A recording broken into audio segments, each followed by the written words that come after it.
Guillain borrow syndrome పట్ల ప్రజలు అప్రమత్తంగా ఉండాలని తూర్పుగోదావరి జిల్లా రాజమండ్రి సిటీ ఎమ్మెల్యే ఆదిరెడ్డి శ్రీనివాస్ సూచించారు. వ్యాధి లక్షణాలు కనిపించగానే అశ్రద్ధ చేయకుండా వైద్యులను సంప్రదించాలని కోరారు.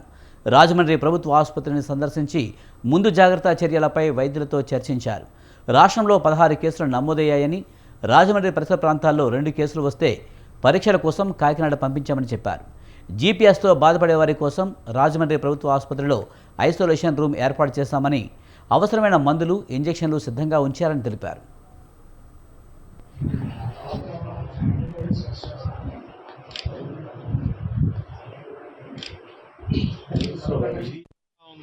సుమారు 16 కేసులు కూడా రిజిస్టర్ అయ్యి ఉన్నాయి. ఆ సిమ్టమ్స్తో వచ్చిన వారు ఆ 16 మంది జీపీఎస్ఆ కాదా అన్నది టెస్టింగ్ పంపించి నిర్ధారించాల్సిన అవసరం. రాజమహేంద్రవరం పరిసర ప్రాంతాల్లో కూడా 2 రావడం, కాకినాడకి పంపించారు, టెస్టింగ్ కూడా చేయిస్తూ ఉన్నారు. ప్రధానంగా ఇది చాలా అరుదైన తీవ్రమైన నాడి సంబంధించిన రుగ్మత. ఇది ప్రజలు అప్రమత్తంగా ఉండాల్సిన అవసరం ఉంది. స్వతహాగా ఒక వైరల్ బ్యాక్టీరియా ఇన్ఫెక్షన్స్తో స్టార్ట్ అయ్యి ఫీవర్ ఎపిసోడ్స్ తోటి తర్వాత ఒక లోవర్ బాడీ ప్యారలైజ్ అయ్యే పరిస్థితులు కూడా ఉన్నాయి. అక్కడి నుంచి రెస్పిరేటరీ సిస్టమ్ కూడా దెబ్బ కొట్టే పరిస్థితులు కూడా కనబడతా ఉన్నాయి.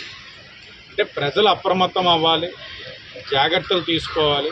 ఎవరికైనా ఈ సిమ్టమ్స్ ఉంటే తక్షణమే హాస్పిటల్ని సంప్రదించాలి.